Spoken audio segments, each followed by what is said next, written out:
साहबजादा फरहान तो हैं ही इस टूर्नामेंट के टॉप स्कोरर, एक निस्फ सेंचुरी, एक सेंचुरी। बाकी बैट्समैनों के बारे में आप क्या कहेंगे? जेम्स विंस ने भी रन स्कोर किए, और आप देखें कि कॉलिन मनरो जिस तरीके से खेल रहे हैं, फ़खर जमान ने भी बड़ी अच्छी बैटिंग का मुजाहरा किया है। उसके अलावा रिजवान, उनकी टीम बदकिस्मती से, और डैरल मिचेल जिनकी बात यूनुस ने की, बैटिंग को आप किस तरीके से देखें?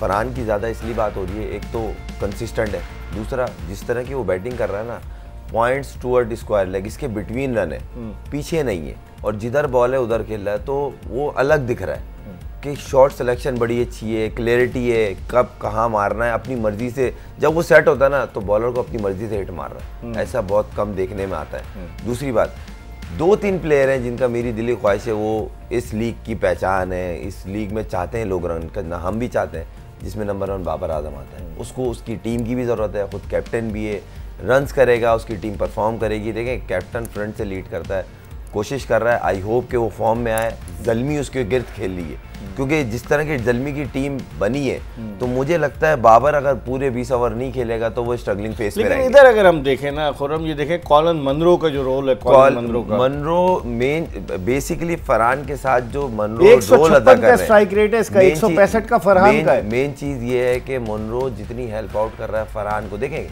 एक होता है कि नॉन स्ट्राइकर एंड पे वो आपको बताता रहता है कि भाई ये मिस्टेक हो रही है, इसको क्लियर करो, थोड़ा जल्दी कर रहे हो, या बहुत ज़्यादा वो बोलते हैं ना डॉट बॉल का प्रेशर आ रहा, तो कहीं ना कहीं फरहान को उसकी हेल्प मिल रही है, और इन दोनों की जो पार्टनरशिप है वो इस्लामाबाद को बहुत फ़ायदा पहुंचा रही है। लेकिन यूनुस, आपने जब टेस्ट डेब्यू में पिंडी में 100 किए, क्या समझते हैं एक यंग अपकमिंग प्लेयर है जैसे साहबजादा फरहान, अभी 9 T20, उसके साथ दूसरे एंड पर अगर एक सीजन कैंपेनर जिसका तजुर्बा है वो मौजूद होता है, तो उससे कितना फ़र्क पड़ता है नौजवान क्रिकेटर? बिल्कुल पड़ता है। इसीलिए बाज़-औक़ात जो कुछ टीमें स्ट्रगल करती हैं, मैं अपनी टीम की बात नहीं करूँगा, कि आपके पास या तो बहुत ज़्यादा यंग प्लेयर्स होते हैं या फिर बहुत ही सीनियर प्लेयर्स होते हैं, तो इसलिए ये कॉम्बिनेशन होना चाहिए। और अगर हम पास की बात करें तो आप ग्रेजुअली यंगस्टर आपकी टीम में इंडक्ट होते हैं, और जब उनकी ज़रूरत पड़ती है एक 2 करके, ज़्यादा नहीं। बिल्कुल, अभी हमने देखा कि सडनली आप एक यंग टीम बना देते हो तो फिर प्रॉब्लम शुरू हो जाती है, क्योंकि आपको कहीं ना कहीं गाइडेंस की ज़रूरत होती है।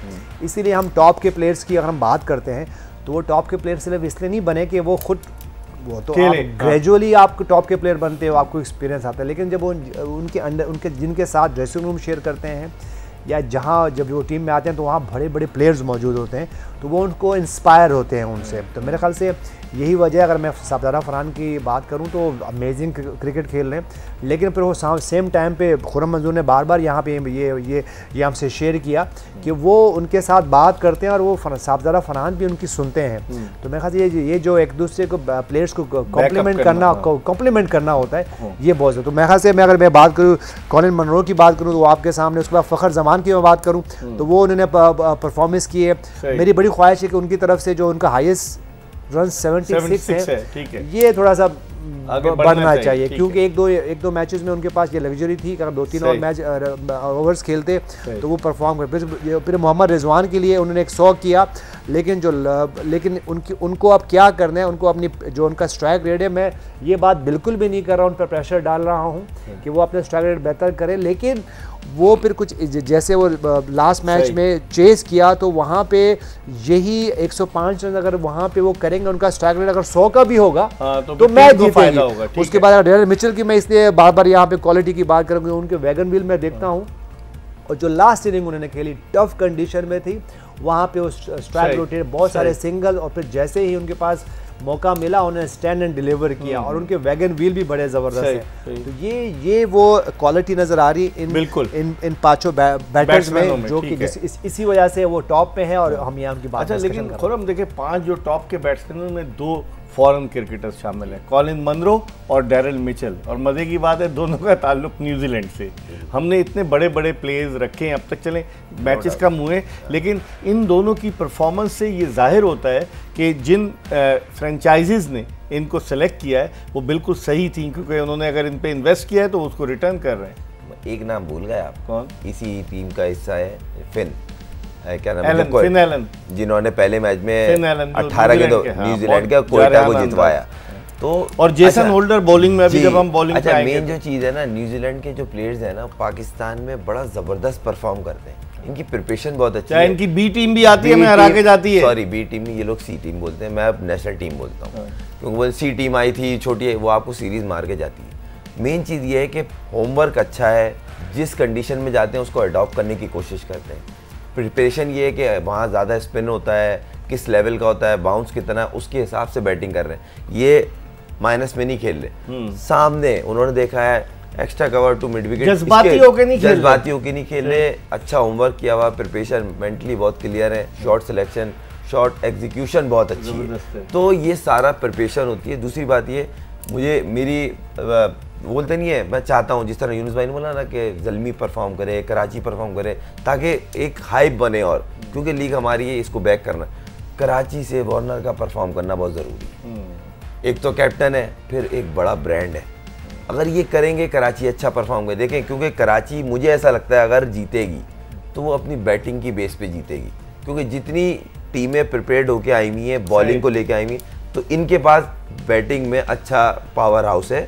उसके बेस पे आप लोग अब देखें, ज़ल्मी और कराची के बीच में एक चीज़ है, दोनों की बॉलिंग एरिया वीक है। तो अब आपको तो अब आप इसमें गिव अप तो नहीं कर सकते। अब इसका एक ही हल है कि आप चेस करें, बैट्समैनों पे चांस लें, और आप टूर्नामेंट में, और देखें एक अच्छा मैच जीतने से आपको किक मिलती है, फिर आप आगे जाते हैं। अभी तो मैचेस हैं यूनुस, अभी तो कराची किंग्स के और भी मैचेस हैं, लेकिन कराची किंग्स को आप समझते हैं एडवांटेज होगा नेशनल स्टेडियम में, चूंकि उनका होम ग्राउंड, वो कह रहे हैं 5 मैचेस उन्हें खेलने, 2 खेले, 1 जीते 1 हारे। हो सकता है उनको, क्योंकि अपनी कंडीशन है, और किसी तरह वो अगर वो परफॉर्म करते हैं as a team, as a individual, तो क्राउड भी आएगा। अभी हमने देखा कि कराची किंग्स का ये होम है और क्राउड नहीं है। और एक मैच अगर मैं बात करूं तो वो वीकेंड पे भी हुआ है, ठीक है। अगर मैं वीक डेज़ की बात करूं तो चलें आप, क्योंकि बहुत बिजी सिटी है, जॉब्स हैं, लोग ज़्यादातर बिजी रहते हैं, लेकिन एक मैच जो वीकेंड पे भी हुआ है, तो संडे को, और वो सैटरडे को मैं खास हुआ है, जी हाँ। तो वो चले ठीक है, संडे को तो फिर अगले नेक्स्ट डे जॉब पे जाना है, मैच भी लेट ख़त्म हो रहा है, लेकिन ये कि एक सैटरडे को तो पब्लिक होना चाहिए।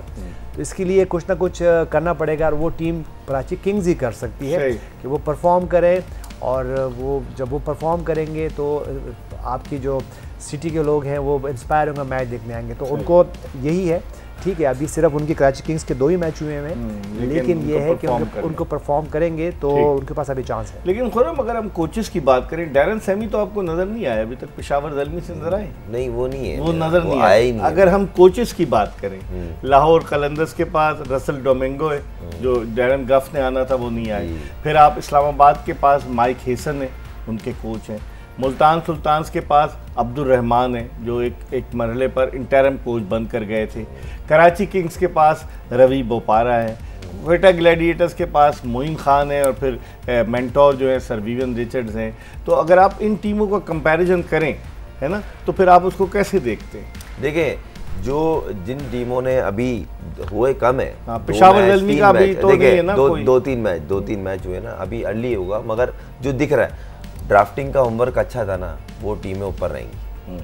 सबसे अच्छा इस दफ़ा ड्राफ्टिंग का होमवर्क जो था ना, वो इस्लामाबाद के बाद कोयटा का था, फिर मुल्तान का था। मुल्तान को अभी किक नहीं मिली है, वो मैच नहीं जीत पाए, मगर उनकी टीम बुरी नहीं है। सही। और जो ज़ल्मी और कराची की टीम स्ट्रगलिंग फेस में दिख रही है, आई होप मैं गलत आगे जाके देखें, उनकी ड्राफ्टिंग में जो बॉलिंग लाइन है, उन्होंने उस चीज़ पे तरजीह नहीं दी, इसलिए वो फेस पे थोड़ा स्ट्रगल कर रहे हैं। मुझे ऐसा लगता है कि नबी को खिलाना चाहिए कराची किंग को, वो बैटिंग बॉलिंग दोनों में तजुर्बा उसका। मोहम्मद नबी, जिनका ताल्लुक अफगानिस्तान से, उनका तजुर्बा बहुत ज़्यादा है, और खुर्रम मंजूर यही सही बात कह रहे हैं, और यूनुस खान भी इस पर जो है एग्री है, क्योंकि यूनुस खान खुद भी अफगानिस्तान के बैटिंग कंसल्टेंट रह चुके। इसी नोट पर हम एक ब्रेक ले रहे हैं, प्रोग्राम का आखिरी ब्रेक, ये बताते हुए कि जोश जगा दे is presented by Clearman and it is powered by Sunsilk and Hero detergent. हम ब्रेक के बाद अपने दोनों मेहमानों के साथ दोबारा आपको ज्वाइन करेंगे।